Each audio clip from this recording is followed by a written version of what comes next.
और बुम्मई साहब से इल्तिजा करता हूँ मैं, कम से कम दरगाह के लिए 1 एकड़ जगह कहीं भी मेन रोड में अलॉट करके, मेन रोड में 1 एकड़ जगह दे के, और जो भी दरगाह बेहतरीन दरगाह बनने के वास्ते जो भी अगर गवर्नमेंट की तरफ से अगर ये चीज़ें बनी तो और बेहतर काम हो जाता है। ठीक है, बहुत से जगहों पे मंदिरों को भी निकालना होता है हाईवे के लिए।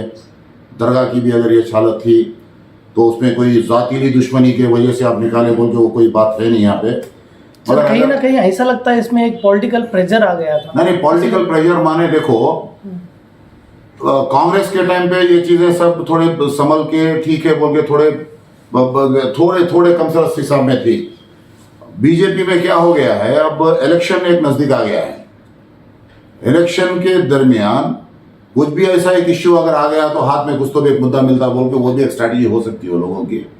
तो आपको क्या लगता है सर, इसमें बीजेपी वालों का चाल हो सकती है इसमें? नहीं, बीजेपी वालों की चाल देखो, अगर बीजेपी वाले अगर चाहते, आज उनकी गवर्नमेंट है, वो कुछ तो भी एक बेहतरीन इंतजाम कर सकते थे। वो एकाएक एक दिन पहले आके दरगाह को शहीद करने की बात जरूरत नहीं थी। और यहाँ पे कोई भी लोग आके नहीं तुम तोड़ना नहीं फोड़ना नहीं बोल के बोले सो भी नहीं है हुबली वाले। और कम से कम बैठ के बातचीत करके, उलामा थे, उतने बड़े बड़े लोग थे, बुजुर्ग लोग थे यहाँ पे, और सिलसिलेवार लोग यहाँ पे हुबली में हैं बहुत से, उनसे बैठ के बातचीत करके कुछ भी अगर हो सकता था तो अगर वो दरगाह को अगर दूसरी किसी और जगह भी अगर लेके जाना था हमको, उनको जो भी तावीज़ को, तो बैठ के बातचीत करके उसका एक तरीका रहता था। अगर वो उस तरीके से अगर करते तो और बेहतर हो जाता था और कौम में एक अच्छा मैसेज जाता था। उसके वो करने के अलावा सिर्फ 1 दिन या 2 दिन की खाली मोहलत दे के बिल्कुल सीधे आके दरगाह शहीद करने का काम शुरू कर दिए। आपको जैसे मालूम पड़ा सर, तो आपकी पार्टी की जानिब से आपने क्या कदम बढ़ाया? नहीं, हमको जैसे मालूम हुआ यहाँ से जो भी हमारे लोग थे जेडीएस के, उसके बाद में कुमार राणा साहब से बात हुई। कुमार राणा साहब टॉप लेवल पे बात किए तो कुमार राणा साहब को इतला ये हुई, साहब ये जो भी मसला है ये कोर्ट में चल रहा था, मगर कम से कम अगर मोहलत मिल जाती हमको, हमारे कौम को एक तरीके से, उसका जो भी तरीका होता है हमको तावीज़ बदलाने का, तो कहीं दूसरी जगह लेके जाके कर लेने का, वो एक सही ढंग से कर सकते थे। उसको इतनी जल्दबाजी में करने की जरूरत नहीं थी।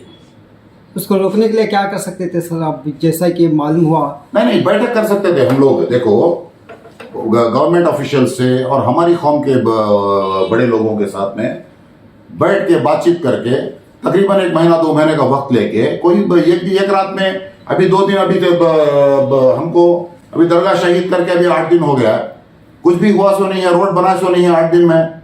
अगर बैठ के अगर 10-15 दिन की बात होती वहाँ पे वक्त देते या महीने का वक्त देते, हम लोग हमारे तरीके से कर सकते थे।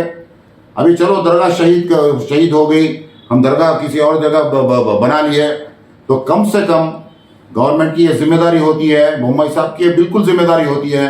मैं हमेशा बोलता हूँ, बुम्मई साहब से रिक्वेस्ट करता हूँ कि आप चीफ मिनिस्टर हैं सारी कौम के, पूरे स्टेट के चीफ मिनिस्टर हैं आप।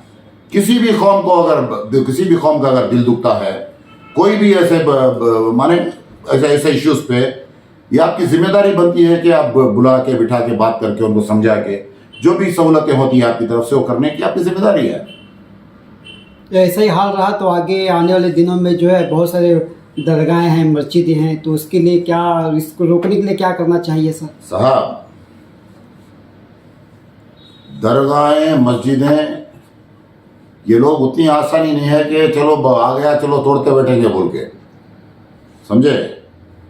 हर चीज की कोई हद रहती है। अभी क्या है, ये दरगाह रोड पे थी, वो हाईवे का काम होना था।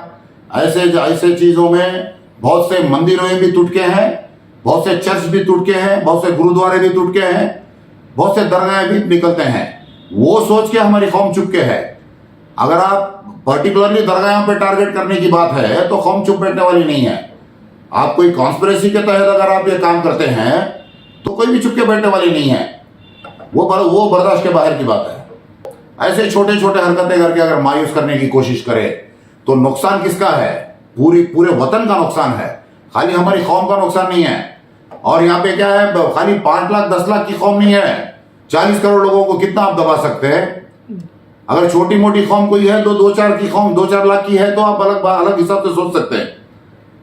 इतनी बड़ी कौम है, आपको लड़के नहीं जीना है, आपको साथ में रह के प्यार मोहब्बत से जीने का एक रास्ता तय करना है वो लोग।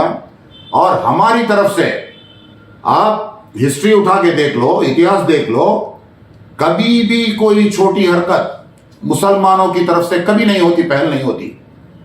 कभी भी पहल होती है तो उस तरफ से होती है। मैं इल्तिजा करता हूं रियासत में जो भी चीफ मिनिस्टर्स हैं, जो भी पावर में हैं, कौम को साथ लेके चलने की कोशिश करो। सर अब